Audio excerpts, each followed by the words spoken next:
the indigenous people were here first, and then the introduction of the Europeans. Guyana's population was more or less assembled. Do you think the idea was for all of the races here presently to live in unity? Do you think that was the idea? Well, I'm glad I'm hearing chuckles from the audience because, there's no aspect of that would hold, all right? Mm-hmm. There was never any intention of unifying these different groups. Different groups came at different times for one particular reason, labor, all right? And shameless plug for my book, this is what I talk about, all right? Labor, how labor is used, and even somewhere that we don't even think about, like the prisons, there is extensive use of labor. And so that was, what really undergirded all the different groups that Europeans brought here.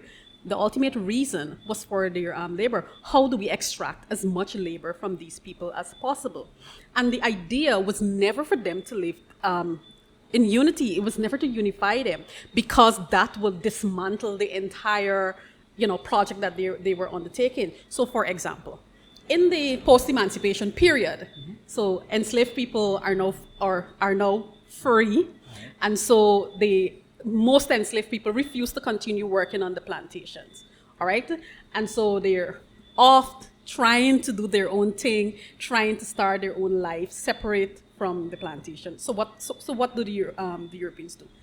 They now go and we have to solve this problem because this is such a dire problem.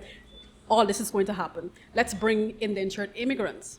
But they bring these indentured immigrants, and they do it in such a way that they pit these two groups against each other.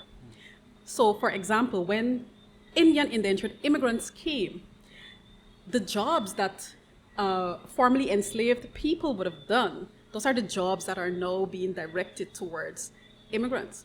For a very short period in that immediate post-emancipation period, formerly enslaved, now free people had the opportunity to bargain for wages. As a matter of fact, Guyana was one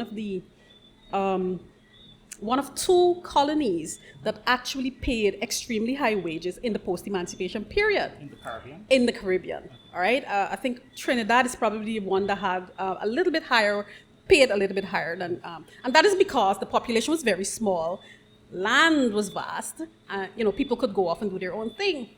And so when they started bringing Indian indentured immigrants, and they're giving them those jobs, but they're paying a lower wage, but they're already flooded the labor market, so there is an excess of labor, and they're competing for the same jobs. And so formerly enslaved people, it's kind of like a horizontal kind of thing. So you're mad at the immigrants who are coming in, sounds familiar, who are coming in to take your jobs and replace you, but you're not mad at the person who's bringing them in, who was setting up these structures of inequality and all of these things. You're not mad at them.